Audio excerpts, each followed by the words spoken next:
I am really pleased to welcome you as well to this morning's closing exercises. We're here to congratulate our fifth graders on their completion of our lower school program and to launch them on to their middle school careers and beyond. And I really cannot think of a more talented and special group of children who deserve our admiration and our congratulations.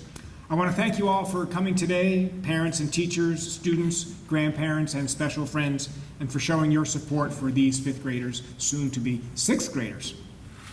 As OJ said, in a moment our faculty will share some words of reflection and praise for each members of the fifth grade class. I sort of see it as my role, in contrast, to say a little bit about the class as a whole and what made this year special and unique. One thing that was definitely unique was that this was OJ's first year at Moses Brown, and I want to begin by thanking him, OJ, for your excellent work.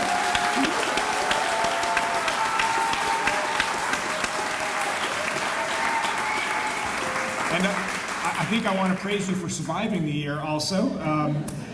OJ, I'm really glad that you had a chance to get to know this special group of leaders in the lower school. As your first group of fifth grade graduates, they really exemplify, I think, what it means to be an NB student. So fifth graders, I say that because you really, whether you know it or not, have left quite an impression on our lower school. Everyone who has worked with you this year and before agrees. You're kind and thoughtful and respectful, hardworking, inquisitive, and definitely academically talented. I saw those attributes on display recently during your forensics unit in science. For those of you who don't know, Elizabeth had staged the mock theft of Moses Brown's cane from my office. And the students had to use their powers of observation and deduction, as well as their knowledge of fingerprints and hair samples, apparently. Somebody had to cut a piece of my hair.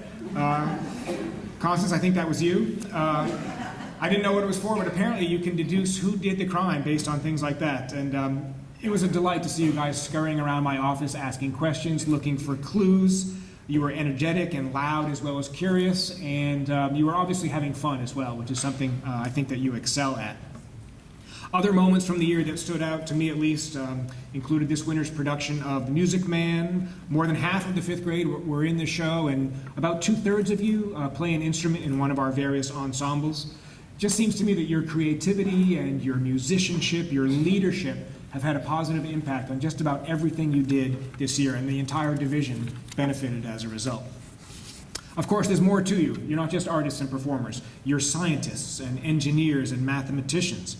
Your recent math arcade games were fun and technical and definitely helped to teach math fluency to the younger grades. And I count myself in that group because I actually had forgotten what a complementary angle is as opposed to a supplementary angle, and I was schooled during the event on that.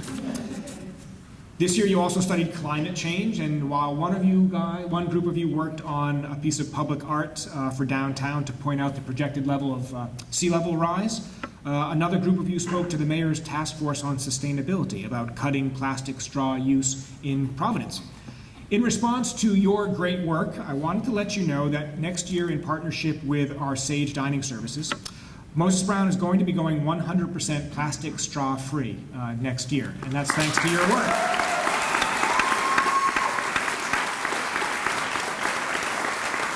So thank you all. Thank you for your leadership on that effort.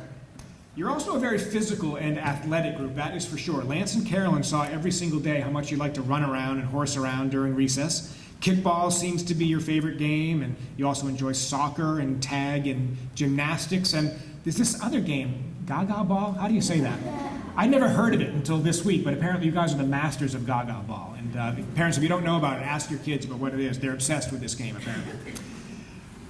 Lastly, you also have a very caring side to you. You know when and how to put away your games and take care of things, and you show a lot of care for others. You did a wonderful job this year accompanying our youngest students to meeting for worship and sitting with them, making them feel comfortable. And you really excelled in your nonviolence work with Sal this year. So, looking over all that, having now completed our lower school program, it's certainly clear that you are ready to make the leap to middle school.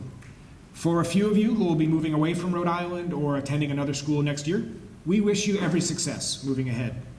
And for those of you moving on to our sixth grade, you have an important transition ahead of you. Sixth grade is going to be exciting. You'll begin the year by participating in team trips, where you and perhaps a dozen new classmates will spend 4 days and 3 nights at Camp Hazen in Connecticut. You'll have new teachers and access to new clubs and competitions, after-school sports, and so forth. And you'll begin having much more autonomy and responsibility for your time. We think you're ready for that challenge and cannot wait to see you tackle it. So thanks for being the leaders of the lower school this year.